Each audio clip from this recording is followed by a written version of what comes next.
Сәлем, достар! Привет, Костанайский регион!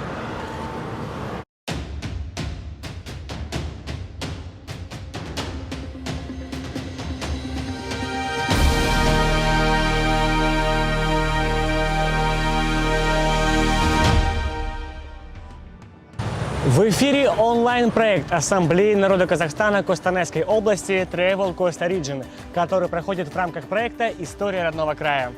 Мештің тарихы 1893 жылы Абдулвали Яушевтың атымен басталады. Татар көпесі және баз демеуші болатын. Ал кейін ол қайтыс болғаннан кейін Молдагали Яушев оның інісі де осы мештің демеушісі болды.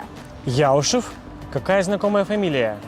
Юра, ты что, забыл? О нем мы говорили в самом первом выпуске. Советую тебе и нашим телезрителям его посмотреть.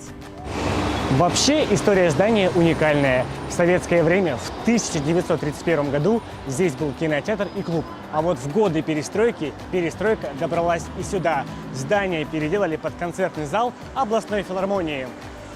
1991 жылы бұл ғимарат мұсылман қауымдастығына қайта беріліп реконструкциядан өткен еді.